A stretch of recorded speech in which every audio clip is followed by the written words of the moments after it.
आषाढ महिन्याच्या शेवटच्या दिवशी येणाऱ्या अमावस्येला दीप अमावस्या किंवा आषाढी अमावस्या असे म्हटले जाते. आपल्या भारतीय संस्कृतीत प्रकाशाला अनन्यसाधारण महत्त्व आहे. प्रकाश हा अज्ञान, अंधकार आणि नकारात्मकता दूर करून ज्ञान, तेज आणि समृद्धीचे प्रतीक मानला जातो. या दिवशी घरातील सर्व दिव्यांची अत्यंत भावपूर्ण वातावरणात पूजा केली जाते, ज्यामुळे घरात सुख, शांती, आरोग्य आणि लक्ष्मीचा कायमस्वरूपी वास राहतो. दीप अमावस्येला दिव्यांची पूजा करण्याचे धार्मिक महत्त्व, आध्यात्मिक दृष्टिकोन खूप मोठे महत्त्व आहे. दिवा हा स्वयंसिद्ध असतो. तो स्वतःला जळून इतरांना प्रकाश देतो. दिव्याची ज्योत ही वरच्या दिशेने जाते, जी मानवी जीवनाला सदैव प्रगती आणि उच्च विचारांची प्रेरणा देते. या दिवशी घरातील जुने, नवीन, पितळी, तांब्याचे आणि मातीचे सर्व दिवे स्वच्छ घासून पुसून लख्ख केले जातात. सायंकाळी या सर्व दिव्यांना एकत्र मांडून त्यांची पूजा केली जाते. असे मानले जाते की दिव्यांच्या पूजनाने घरातील वास्तुदोष, घरातील नकारात्मक ऊर्जा आणि दुःखांचा नाश होतो. तसेच येणारा श्रावण महिना आणि सण उत्सवांचे स्वागत करण्यासाठी हे दीपपूजन अत्यंत शुभ मानले जाते. या पूजेमुळे कुटुंबातील सर्व सदस्यांना उत्तम आरोग्य आणि उदंड आयुष्य लाभते. दीप अमावस्येच्या दिवशी दिव्यांची पूजा कशी करावी याची एक सोपी आणि शास्त्रशुद्ध पद्धत आहे. सकाळी उठून घरातील सर्व दिवे निरमा किंवा चिंचेने घासून लख्ख स्वच्छ करून वाळवून घ्यावीत. सायंकाळी एका पाटावर किंवा चौरंगावर छान वस्त्र, लाल किंवा पिवळे, अंथरावे. त्यावर रांगोळी काढून त्यावर तांदळाची रास ठेवावी. दिवे ओळीत नीट मांडावेत. सर्व दिव्यांमध्ये तेल किंवा तूप घालून वाती घालाव्यात. सर्वात प्रथम गणपती बाप्पा, कुलदेवता यांचे स्मरण करून सर्व दिव्यांना प्रज्वलित करावे. त्यानंतर दिव्यांना हळद, कुंकू, अक्षत आणि फुले वाहावीत. दिव्यांना गोड नैवेद्य म्हणून खीर, पुरण, गूळ, खोबरे किंवा दुधाचा नैवेद्य दाखवावा. त्यानंतर दिव्यांची मनोभावे आरती करून किंवा दिव्यांकडे सुख, समृद्धी व आरोग्याची प्रार्थना करावी. दीपज्योती परब्रह्म दीपज्योती जनार्दनाय हा श्लोक किंवा दिव्यांची प्रार्थना अवश्य करावी. या दिवशी काही विशेष गोष्टी करणे अत्यंत लाभदायक मानले जाते, तर काही गोष्टी टाळणे गरजेचे असते. या दिवशी काय करावे याबद्दल बोलायचे झाले तर घरातील दिव्यांची पूजा तर करावीच, पण त्यासोबतच दानधर्मालाही खूप महत्त्व आहे. गरीब किंवा गरजू लोकांना अन्न, वस्त्र किंवा दिव्यांचे दान करावे. पितरांच्या आत्म्याच्या शांतीसाठी पूर्वजांचे स्मरण करून घरातील मुख्य दाराबाहेर किंवा दक्षिण दिशेला एक दिवा नक्की लावावा. तसेच संपूर्ण घरात धूप किंवा कापूर दाखवून सकारात्मक ऊर्जा पसरवावी. या दिवशी काय टाळावे तर घरातील कोणत्याही दिव्यांचा किंवा प्रकाशाचा अपमान करू नये. घरात कोणत्याही प्रकारे कटकट, भांडण किंवा नकारात्मक वातावरण ठेवू नये. या दिवशी मांसाहार आणि मद्यपान पूर्णपणे टाळावे. कोणालाही टोचून बोलू नये किंवा कोणाचाही अनादर करू नये. तसेच पूजेच्या वेळी तुटलेले किंवा फुटलेले दिवे वापरणे टाळावे. दिव्यांची पूजा करत असताना काही महत्त्वाचे नियम पाळणे अत्यंत आवश्यक असते. सर्वात प्रथम पूजा नेहमी प्रसन्न आणि पवित्र मनाने करावी. पूजा करताना दिव्यांची मांडणी करताना ते थेट जमिनीवर न ठेवता तांदूळ, गव्हाच्या राशीवर किंवा पाटावर ठेवावेत. दिव्यांमध्ये वापरल्या जाणाऱ्या वाती स्वच्छ आणि कापसाच्या असाव्यात.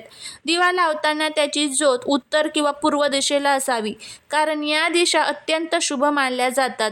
पूजेदरम्यान दिवा अचानक विझणार नाही याची काळजी घ्यावी. म्हणूनच पूजेच्या ठिकाणी वारा येणार नाही अशी व्यवस्था करावी.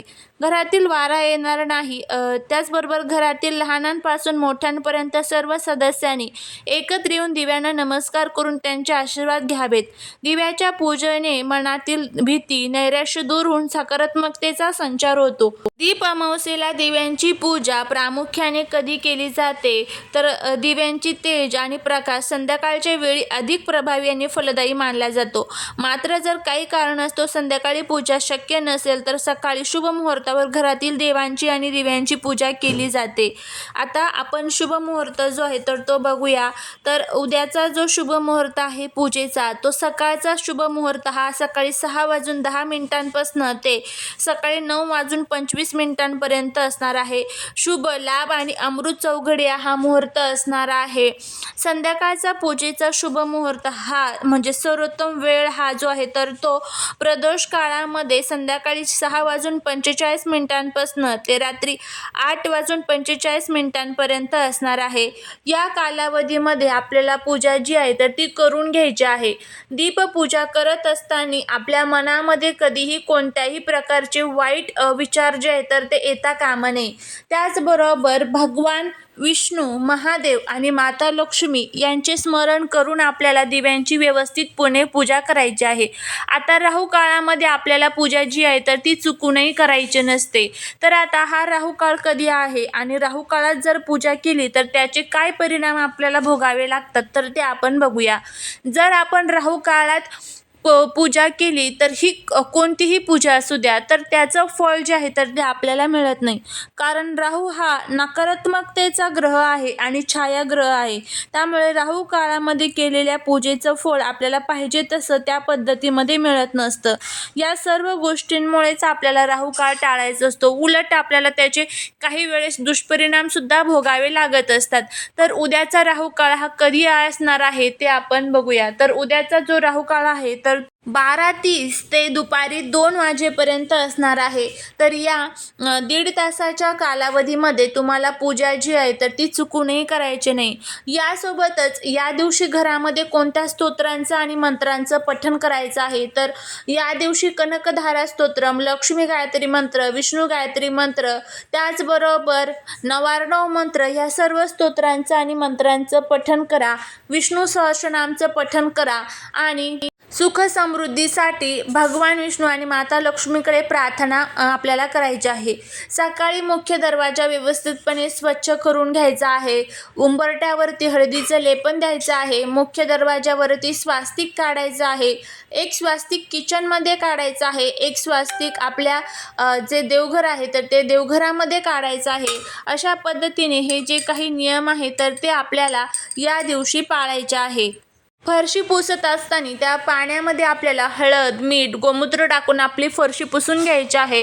घरामध्ये कर्पूर होम जो आहे तर तो आवर्जून करावा. पिवळ्या मोहरीचा उपाय आवर्जून या दिवशी घरामध्ये करायचा आहे. पिवळी मोहरी हातामध्ये घ्यायची, त्यावरती अगरबत्तीची रक्षा टाकायची आणि 11 वेळेस वल्गा सुक्तम, 11 वेळेस कालभैरवाष्टकम म्हणायचं. ही संपूर्ण पिवळी मोहरी घरामध्ये तुम्हाला शिंपडायची आहे. दिवसभर आणि रात्रभर तशीच ठेवायची आणि दुसऱ्या दिवशी झाडून ती निर्माल्यामध्ये टाकून द्यायची आहे. अशा पद्धतीने हे काही उपाय करायचे आहे. पूर्वजांसाठी कावळ्याला दही भात जो आहे तर तो खाण्यासाठी आवर्जून द्यायचा आहे. यामुळे सुद्धा आपले जे पूर्वज आहेत तर ते आपल्यावरती प्रसन्न होतात आणि आपला पितृदोष जो आहे तर तो पूर्णपणे नष्ट होण्यासाठी मदत होते. ज्यावेळेस पितृदोष संपतो त्यावेळेस आपल्या जीवनामध्ये कधीही आपण कोणतेही काम हातामध्ये घेतो त्यावेळेस त्यामध्ये आपल्याला यश जे आहे तर ते मिळायला सुरुवात होत असते. घरातील निगेटिव्हिटी संपत असते. घरामध्ये प्रत्येक कामामध्ये आपल्याला जे आपले मनामध्ये नकारात्मक विचार असतात तर ते सर्व दूर होण्यासाठी आपल्याला मदत मिळत असते आणि सकारात्मकता ही घरामध्ये वाढते. घराची, पतीची, मुलांची खूप मोठ्या प्रमाणामध्ये प्रगती होत असते. अशा पद्धतीने हे काही नियम जे आहेत तर ते आपल्याला पाळायचे आहेत. अशा पद्धतीने जर तुम्ही पूजा केली, हे काही छोटे छोटे उपाय जे आहेत तर ते केले तर याचा खूप चांगला फायदा जो आहे तर तो तुम्हाला बघायला मिळेल. झालेली सेवा ही महाराजांच्या चरणी रुजू करते. जर तुम्हाला हा व्हिडिओ आवडला असेल तर लाईक, शेअर आणि सबस्क्राईब करायला अजिबात विसरू नका. भेटूया पुढच्या एका छानशा नवीन व्हिडिओत एका नवीन माहितीसोबत. तोपर्यंत सर्वांना श्री स्वामी समर्थ.